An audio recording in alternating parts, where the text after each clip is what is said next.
Sir మేము ఇక్కడ అవనగడ్డలోను 2019 నుంచి డిఎస్సి కోసం ఎదురు చూస్తున్నాం సార్. వచ్చిన ఏడాదిలోనే మెగా డిఎస్సి వేస్తానన్న ఈ ముఖ్యమంత్రి ఇంతవరకు ఒక డిఎస్సి కూడా లేదు. ఈ రోజు డిఎస్సి వేయకపోగా ఈ రోజు ఒక డిఎస్సి ప్రకటిస్తానంటున్నారు. దాంట్లో నెల్లూరు నుంచి దాదాపు 10 జిల్లాలకు 0 పోస్టులు ఉన్నాయి. 5 సంవత్సరాలు ప్రిపేర్ అయిన మేము ఏం చేయాలి? ఈ 0 పోస్టులు రావడానికి ప్రధాన కారణం ఒకటే, 117 జీవో. ఇది కేవలం 6 లక్షల మంది నిరుద్యోగులు ఎస్జిటి కోసం ప్రిపేర్ అవుతుంటే వాళ్ళ జీవితాలు నాశనం అవుతున్నా పట్టించుకోకుండా, స్కూళ్లు నాశనం అవుతున్నా పట్టించుకోకుండా, కేవలం తన పథకాలకు డబ్బులు కావాలనే ఉద్దేశంతో మా నిరుద్యోగుల జీవితాలు నాశనం చేశాడు ముఖ్యమంత్రి గారు. ఇంకొకటి మాకు ఇప్పుడు మేము ప్రధాన డిమాండ్ ఏంటంటే, ఈ ప్రభుత్వం దిగిపోయేలోగా ప్రతి జిల్లాకి ఎస్జిటి పోస్టులు 300 కన్నా 1 పోస్టు తక్కువ ఉంటే మీ ప్రభుత్వాన్ని దించడానికి మేము రెడీగా ఉన్నాం. 300 పోస్టులు ఎందుకని అంటున్నాం అంటే 5 సంవత్సరాల నుంచి ఎదురు చూస్తున్నాం. కడుపు మండిపోతుంది ఒక్కోసారి మీరు చేసిన పనికి. అదే విధంగా ఇంకొక అత్యుత్తమైన దారుణ నిర్ణయం ఏంటంటే పదవీ విరమణ వయసు పెంచడం. 62 సంవత్సరాల వయసు ఎలా పెంచుతారు? ఒక పక్క నిరుద్యోగులు బజార్లో తిరుగుతుంటే ఒక పక్క వయసు అయిపోయిన వాళ్ళు స్కూల్లో పోయి ఏం చేస్తారు? దయచేసి పదవీ విరమణ వయసు కూడా తగ్గించాలి. ఇక్కడ నిరుద్యోగులకి ఉద్యోగాలు కల్పించాలని ఆ ముఖ్యమంత్రికి ఆ సలహాదారు ఎవరో సజ్జల రామకృష్ణారెడ్డి గారు 1998 ఇచ్చాం, 2008 ఇచ్చామన్నారు.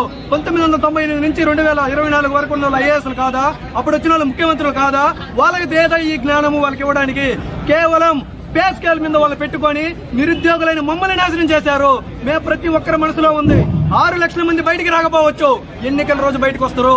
మా దెబ్బ ఏందో ఆ రోజు చూపిస్తామని మాత్రం ఈ మీడియా ద్వారా ప్రభుత్వానికి తెలియజేస్తున్నాం. Thank you sir. Sheikh Siddiq నిరుద్యోగ జేఏసీ రాష్ట్ర కన్వీనర్. ఈరోజు రాష్ట్రంలో డిఎస్సికి సంబంధించి కోచింగ్ తీసుకోవడంలో ప్రధాన కేంద్రంగా ఉన్నటువంటి అవనిగడ్డలో మన మండలి బుద్ధప్రసాద్, అదేవిధంగా కుమారుడు రాజాబాబు గారి ఆధ్వర్యంలో నిరుద్యోగ దీక్ష జరుగుతుంది.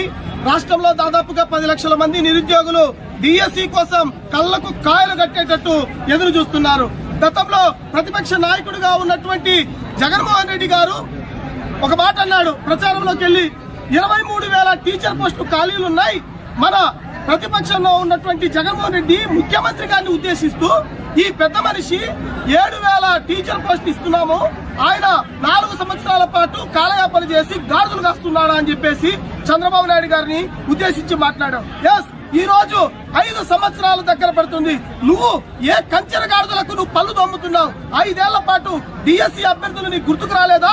మీ బిడ్డ ఏమో లండన్కి వెళ్లి ఉన్నత విద్య అభ్యసిస్తుంది, కానీ పేదలు, బడుగు, బలహీన వర్గాలకు సంబంధించినటువంటి పిల్లలు ప్రభుత్వ పాఠశాలలో చదువుకోవడానికి, వాళ్ళను బోధించడానికి టీచర్ పోస్టును ఏ మాత్రం కూడా భర్తీ చేయకుండా మీ రాజకీయం కోసం సిద్ధం అని అంటున్నావు. 10 లక్షల మంది డిఎస్సి అభ్యర్థులతో పాటు వాళ్ళ యొక్క కుటుంబాలకు సంబంధించి 50 లక్షల ఓటర్లు నిన్ను సీఎం కుర్చీ నుంచి దింపడానికి సిద్ధంగా ఉన్నారని చెప్పేసి తెలియజేస్తూ, అప్రెంటిస్ విధానం ఎప్పుడో 2012లో రద్దయినటువంటి అప్రెంటిస్ విధానాన్ని మళ్ళీ శవాల మీద వేలాలు ఏరుకునేలాగా, చిల్లర ఏరుకునేలాగా మళ్ళీ అప్రెంటిస్ విధానం తీసుకుని వచ్చి ఈరోజు నిరుద్యోగుల యొక్క పొట్టగొడుతున్నాడు. ఖచ్చితంగా రాష్ట్రంలో ఉద్యమం చేస్తాం. నిన్ను దింపే వరకు కూడా నిరుద్యోగులు నిద్రపోరని చెప్పేసి తెలియజేస్తున్నారు.